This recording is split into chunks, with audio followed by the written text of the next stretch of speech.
What's up, y'all? Welcome back to the Blueprints Brocast. My name is Jay Cruz. I'm Austyn Tokar. Man, we have been doing what we do week after week, and a lot of different things have been going on. You got you said you got in a car accident or 2 car accidents? No, almost car accident. Oh, almost car accidents. Just in 1 week, twice. Same situation. We're just sitting at a stoplight. This dudes in a car. Dudes. Rolling up, and Fate's like, hey, this guy is coming in really fast right now. And I'm like, it's not that fast. And I'm looking at my phone. And then I start looking up. I'm like, he's still going pretty fast. We're at a dead stop right now. And he's rolling up. He's starting to swerve a little bit. And eventually just swerves into that middle cross section. Wow. He almost hits us. So same situation twice? Yeah. And Fate's car is a Miata, like a small Miata. Oh, yeah, you're done. So we're done. Yeah, they hit that you hits back. us. Well, my kind of like new things going on with me. I have another adult living in my home now. My son Tristan, he's turned 18 years old, so technically he's an adult. He's also here live in the studio with us. Look at that. Doing some background recording. Oh, and if you guys didn't know, here's another update. We have a whole different setup here. So we have 3 different camera angles now. That's going to make, for me, like the editing more efficient. I don't have to post edit anything. So we're doing new things. We're trying to do new and better stuff, make it better for you guys, the viewer, and for me on the back end. So we're always upgrading. Yeah. So on the back end for me, I have my time like freed up and doing new and different things. So what else is going on with you? For me, same old, man. No, I'm just kidding. We were just talking about getting a standing desk treadmill. Okay. Yeah. But I don't know when you guys are gonna hear this, but send me your best recommendation if you use one. Yeah. So this will actually be next Monday. So it's this Monday's because you guys are watching it right now. You're watching it this Monday. So it's today's. Yeah, it's today's. What are you talking about? I won't have ordered one by then.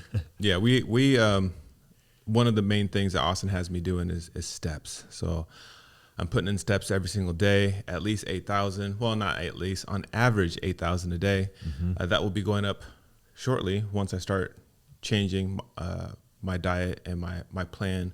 We're about to the end of our bulking stage, and we're going to start doing the cut. So we'll talk about that in a second. Other life stuff for me, just last night we had an awesome event where somehow, some way, our brand new house started leaking a sink upstairs. Just started like randomly leaking. One of the pipes it didn't burst, but it was like a really slow leak. Austin walks to the kitchen. He's like, "Hey Jay, have you seen this before?" And I'm like, "No, man, I haven't seen that. I haven't seen a leak in the ceiling." So there's like a bubble coming from the ceiling, and then there's just drops coming down. Like I think we would have known if that was there, man. Anyways, you would have known the next morning. Yeah, definitely would have known the next morning. But luckily, Austin caught that, and then I was able to go up there and turn off the water. So like this morning, that's what's going on in our house. Got a plumber to fix it. I'm pretty sure, I don't know why, but the connector piece that the water shut-off valve is rotted or something. It's kind of crazy, man. You have a brand new anything, and something doesn't work on it. That's frustrating. Yeah. Especially you paid $1 and a dime for this place, huh? Oh yeah, $1 and a dime. That's not the first issue. There's other little issues, but that's the first like major. That's big. That's a big one. Major. Well, not big, but like bigger. How long have you been on your cut now? Who knows, man? 13, 14, maybe 15 weeks now. 15 weeks? Somewhere along that. It was supposed to be like 8 to 10. We started to push a little bit more. Like, let's go 12 weeks. Oh, you know what? Let's go through New Year's. Oh, you know what? Let's go to February. But it's like when you see that progress and you're like, there can always be a little bit more done here. It sort of turns into a longer thing than you thought it would be. But it's cool. So are you doing your cut just because you are trying to like get to a certain look, to a certain weight, to a certain feel, or you're just like, hey, I'm doing this just to do it, and then you're gonna go back to like a not necessarily a refeed, but like a stabilization or a maintained state? Yeah, I think all factors considered, besides weight, because weight's going to fluctuate a lot, especially when I'm going through a few stressful things, and your weight will bump up from like what was I the lowest at 217 to 225 one day, and this is between weeks at a time, right? So it's not such a huge deal, but it will happen. Mostly we're going off waist measurements, glute measurements, biceps and legs, you can do that too. But mostly waist measurements, just easiest to track. And then also by looks as well. Like you can see week to week, we're getting a lot leaner. But I mean, what? I think it's funny because whenever you talk about so when you send me my updates or when you talk about your updates, you always say we like, hey, we're doing this or we're doing this. You got to add that involvement there. No, it's seriously because people that are following the journey, it's like, hey, we're in this together. So like, it's just funny. It's just funny. You know what? I think I took that from Christian Guzman though. He used to say all the time in his videos, like, guys, we are almost here. I'm like, I've just been watching you. You're the one doing it.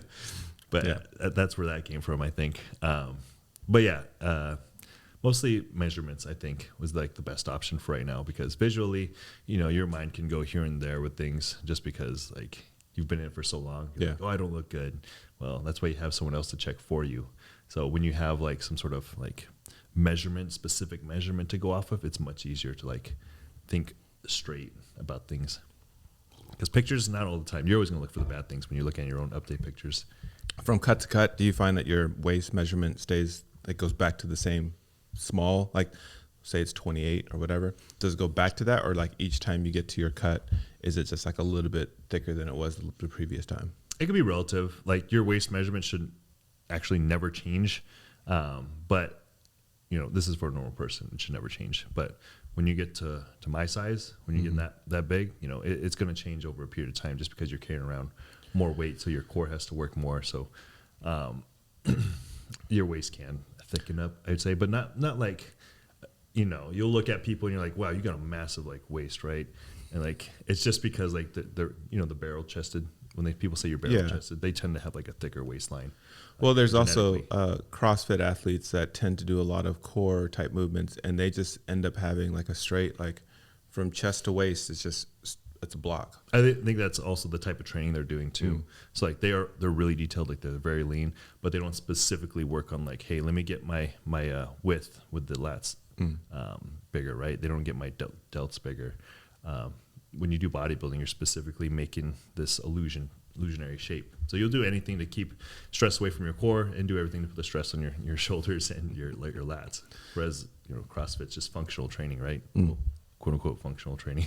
I mean, it is. I mean, a lot of the movements are movements that you would do in real life. You say practical training because functional, everything's functional. If your body can do it, it's functional. True.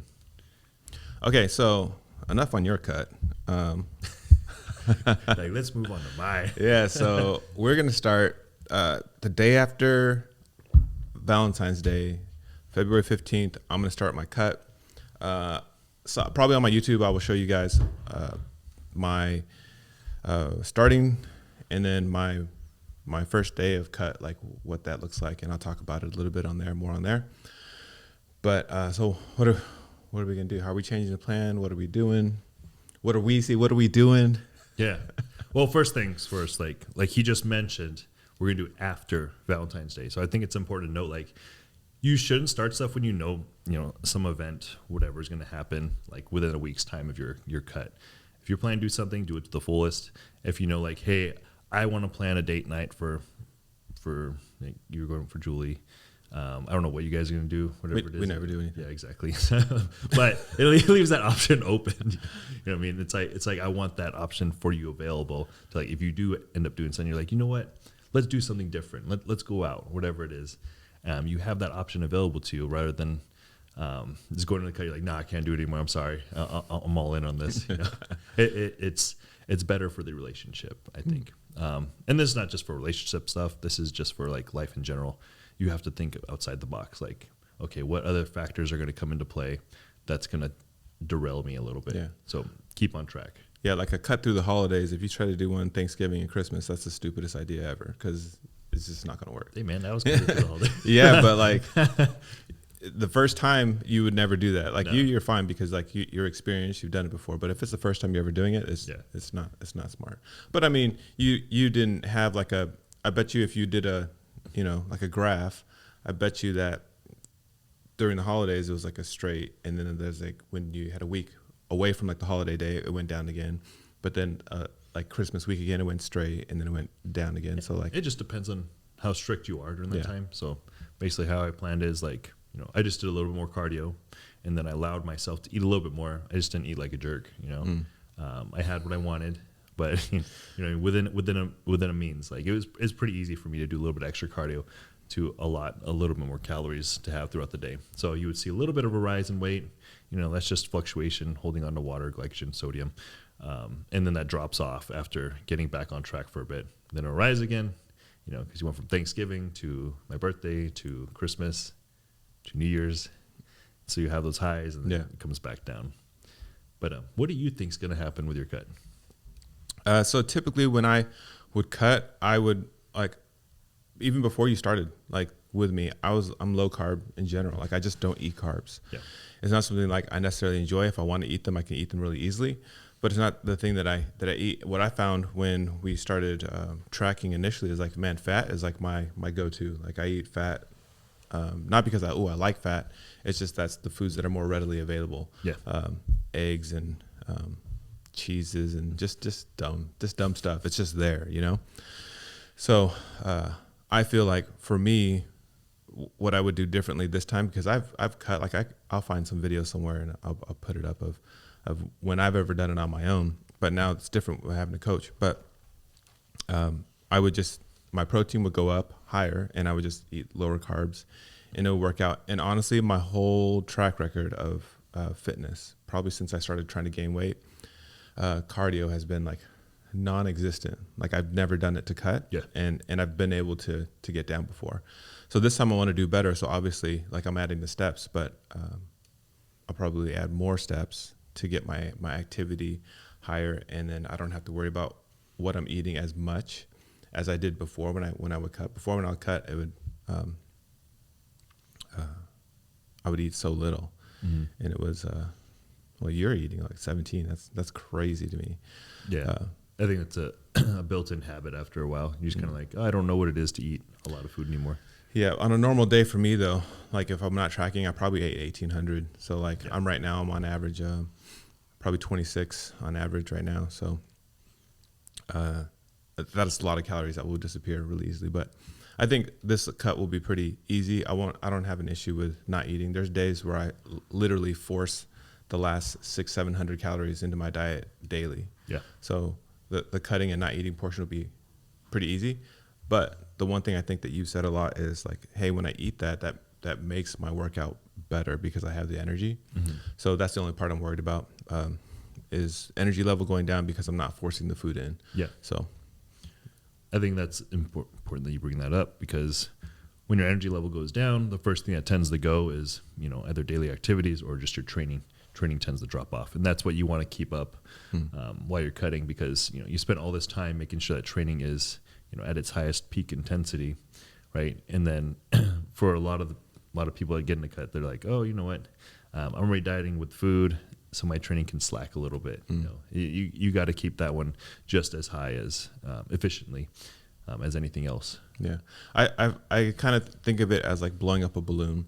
Like if you blow up the balloon, you have pressure going in to keep it in, but like even if you don't tie it off, even if you pinch it, there's a little bit of air like leaking out. So if you're training, the intensity doesn't go, you don't keep it high, you basically have a slow leak of your gains that's slowly going away that you don't realize is happening because it's very little, but by the end you would have lost a lot more than if you would have just kept the intensity high. Yeah. And Justin says something very easy and simple, the way to put it, right? Give your muscle a reason to stay, right? So you build all this muscle during your bulking phase, maintenance phase, whatever it is. And now you're going into a cut, you have to be able to maintain that intensity to retain the muscle, because your muscle adapts to whatever stimulus you're placing upon it, right? You have to recruit more contractile muscle fibers in order to grow. Now you want to keep those same muscle fibers while you're in a cut. So if you don't use it, you're going to lose it, right? Now for you, I think the important thing is to keep fuel high. What we'll do is just add a little bit more cardio in there, maybe just steps to begin with, just a little more steps throughout the day. That's fairly easy. Just got to be mindful of how we're getting that in. And it's not like we were always hitting the 8,000 to 10,000 daily. There'd be some days that are off. Now, if we're able to keep that up, we're just on it. You know, we should see initial weight loss coming into play here. And then we'll start working on the food. later on when we see like a little bit of a stall. But cardio first, I think. My favorite is to just do both at the same time. But I think when like things aren't exactly perfect, like let's say we're not hitting protocols 100%, like when we're growing, you could just change one little thing and then that'll start your weight loss. I think one of the biggest mistakes, based on what you just said, what people do is they do everything at one time. Yeah. So they start doing a ton of cardio. They probably go too intense with cardio to keep their training intense, and then they also drop the food immediately, and they drop it drastically. Like it's not just like 100 calories or 200 calories. They go like 700 calories, and then like once they get down to a certain weight level or a certain maintenance level, their body can't go down. There's nowhere else to go down. Like you can't do more cardio, and you can't eat less calories. Yeah. So it's kind of like you want to do like for you, it's different because you're experienced, you've been there before, and you know how to maintain it, what you need to do in order to get the results. But I think for someone that's new, that's what they tend to do. And I don't know whether you guys have ever seen like a stringy person that looks like they're cut, but they're really skinny. That's what happens when you both stop eating and you do a ton of cardio at the same time. You basically just you almost strip yourself of all the work that you did when you go full force, and then there's nothing else to go down from. So. Yeah.